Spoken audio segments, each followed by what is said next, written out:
3 timeouts, as they'll stop it with 17 seconds to go in the game. So a big spot now for Crosby, but he's been here before. This to almost certainly win the football game. And Crosby can't get it to come back. It's no good. Wide to the right, and a costly one there as this game remains tied here in the 4th.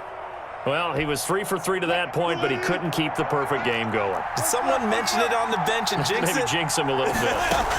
Well, you doubt it had anything to do with overconfidence, but hey, it's an inexact science. These things do happen. And that'll be incomplete with just 6 seconds left on the clock. It leads to 2nd and 10.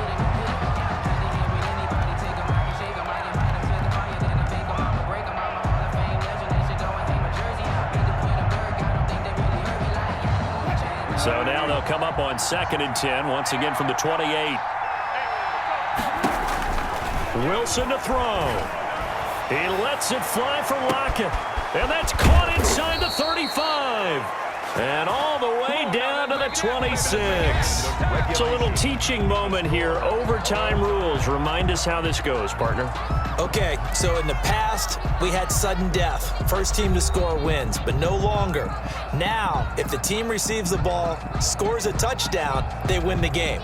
If they kick a field goal, though, or don't score, the other team gets a possession. And after both teams get a possession, then we're into sudden death. First team to score wins the game.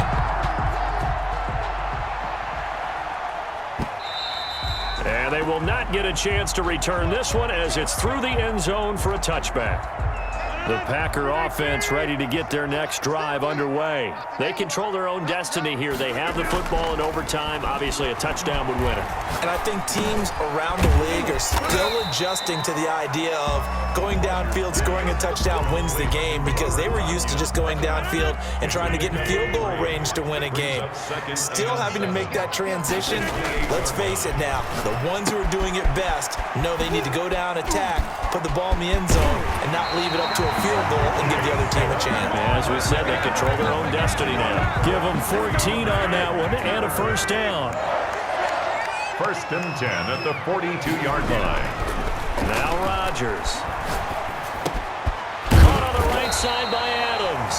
And he'll be taken down, but not before he works it past the 50. They get 10 more there, and I believe that'll be enough for another first down. It will. 1st and 10 at the 48-yard line. Rodgers again now. Pressure comes. He's taken down by the Seahawk defense. It's the veteran K.J. Wright, the disruptive force. Now then, after the sack, it'll be interesting to see what they have planned for 2nd and 23.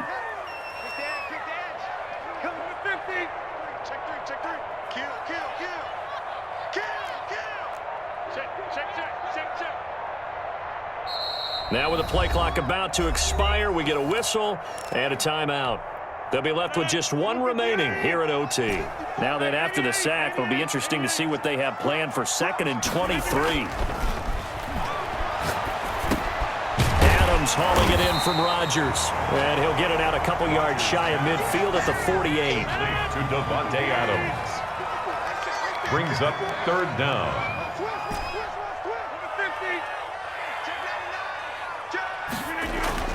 On 3rd and long, it's Rodgers. Over the middle, that's caught by Adams.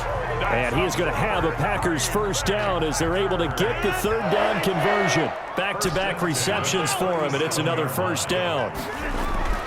Now it's Rodgers. Oh, and it's intercepted. Picked up by D.J. Reed. And this one will be returned to right around the 38-yard line. A costly mistake here at OT. And you know what they say, when you throw an interception like that in overtime, you don't usually get a chance to throw a second one. I mean, I'm not sure the analytics on it. Let's ask Marvin, our statistician, to ring that down for us. That's typically how coaches and teams feel about it. If you throw one, you likely cost yourself the game. 36-yard line.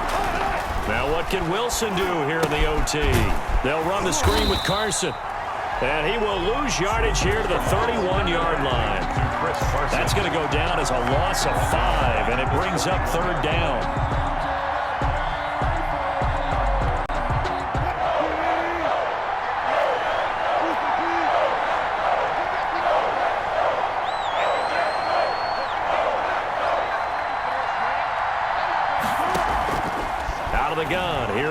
Wilson.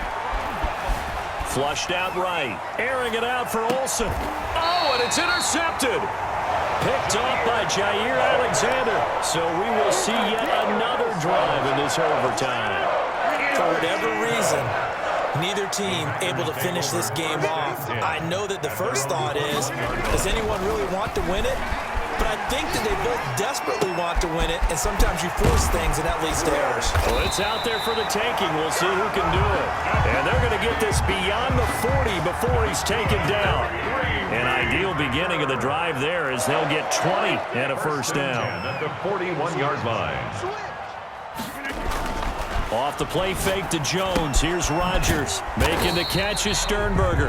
Rodgers. 3 yards the gain there, second down. The goal for any offense versus his own defense, find the holes where guys are available and put the ball on the receiver before any defender can step up and fill it. And Rodgers is going to go down. He's sacked. Carlos Dunlap, the Florida Gator, chopping his way to the quarterback. Rodgers now, after the sack, he'll lead the pack up on 3rd and long. And that's going to be incomplete. The contact there enough to jar that ball free, and it brings up 4th down. And that's one of those plays where it's hard to keep 2 eyes on the football when you know the contact's coming, let alone getting 2 hands around it, hugging it to your body, and absorbing the hit, even for those big tight ends. But you would think could absorb that contact. It'll go as just a 15-yard punt, and the offense will take over with a new set of downs. Coming to the line here to begin their next drive, the Seahawks offense. Neither team scored yet. Now we go to sudden death. Next points win this game. How about the tension right now? It is ratcheted up, isn't it? I mean, now whatever happens, points are scored, that's your ball game. Can't wait to see the defense now. Do they get a little more aggressive in order to not let a team just drive the ball easily down the field? Got to be careful, though, right? Yeah, if you're too aggressive, you just give up something easy and cheap. But some defensive coordinators, they'd rather take a stand that way as opposed to being nickel and dime down the field. And the Seahawks first down. Throwing now, Wilson on first down. Going for Metcalf on the deep ball. Oh, and it's intercepted. Picked off by Darnell Savage. And a big turnover there as his guys will get the football back. Intercepted. The Packers take over 1st and 10 at their own 7-yard. So after the INT, it's Rodgers. And this is incomplete. Robert Tonyan was the one he was looking for. That'll bring up 2nd down. Yeah, that one sailed on him. You've got to make sure you give your receiver a chance to come down inbounds because they are very gifted. They'll make the circus catches, but they make them out of bounds. That does you no good. Now this one complete downfield on the left side. And brought down, but not before reaching the 25. Now we're going to get a timeout with 5 seconds left here in overtime. 5-yard line.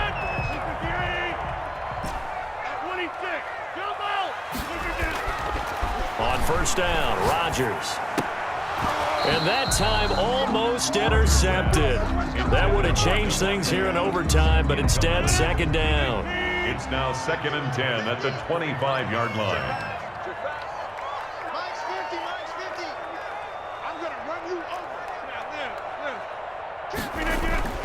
Rodgers will try again on 2nd down.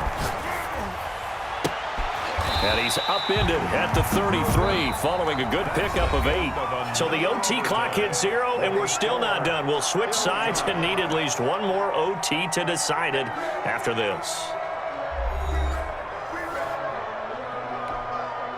2nd down pass play got him 8 yards. Now they've got a 3rd and a couple remaining. On 3rd down, Jones. And this will be a Packers first down as he's able to get this up past the 40.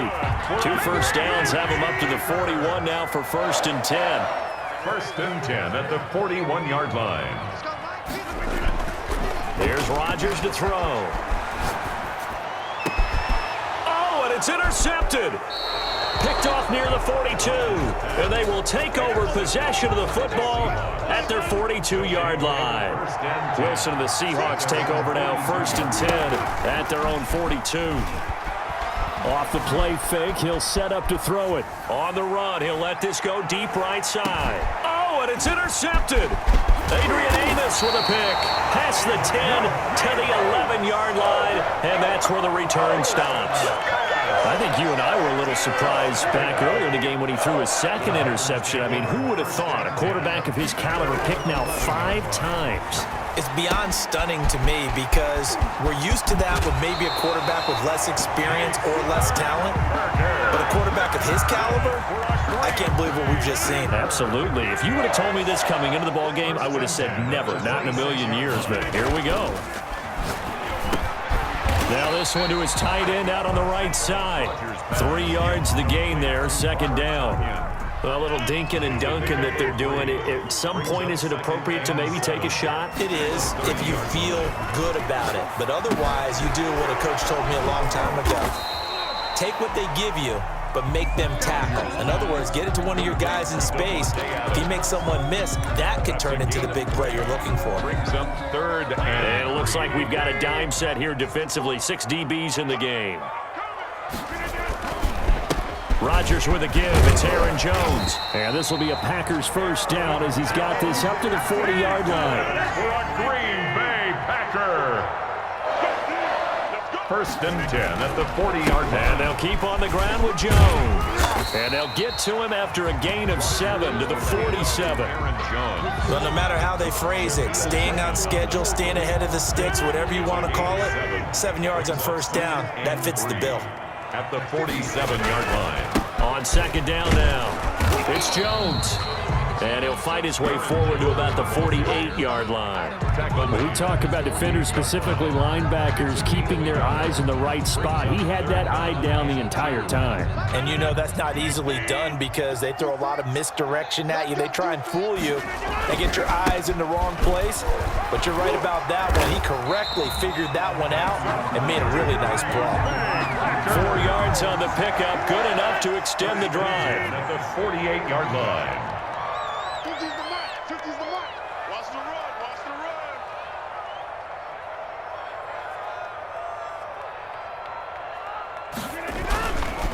They'll run it with Jones. Yard.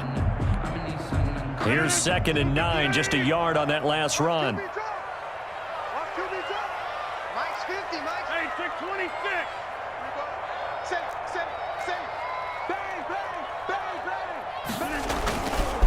This is Jones. And he gets this inside the 35-yard line. Give him 14 on that one and a first down. Overtime with 2 minutes to play. We are in sudden death, but still all tied up. From the 34 now, here's first and 10. Now Jones. And he stopped immediately there. Jones, the ball carrier. No gain on the play there, second down. Stop. So after the run for no gain, here's second and 10. Second and 10 at the 34-yard line. Well, a nice throw here, right side. He hauls it in. And that'll wind up moving the chains again as the tackle's going to be made at the Seahawks' 22-yard line. 12 yards there and a first down. And he's got 4 down inside the 20 to the 18. Following the pickup of 4, here's second and 6. 4 yards on the pickup. Second and 6. They'll go again to Jones. And he is going to be stopped cold behind the line of scrimmage. Down behind the line of scrimmage. A loss of a yard on the play. On third down, it's Jones. And he will have the first down before he's tackled at the 12. An effective 7-yard third down conversion. And I know you, with every carry, especially in overtime, you're just saying, if you're that ball carrier, hold on to the football. Hold on to it, protect it, but not necessarily settling because you're trying to get to the end zone. You're trying to end the game right here. I know the defensive guys poking, clawing, raking, trying to knock the ball free and protect their end zone. Yeah, like you alluded to, especially this part of the field. We thought this game would be a good one. It did not disappoint into overtime, and it took the field goal to win it. And we always pay lip service to how important it is to play defense. And usually we focus on the big offensive pyrotechnics, right? But in this case, they got the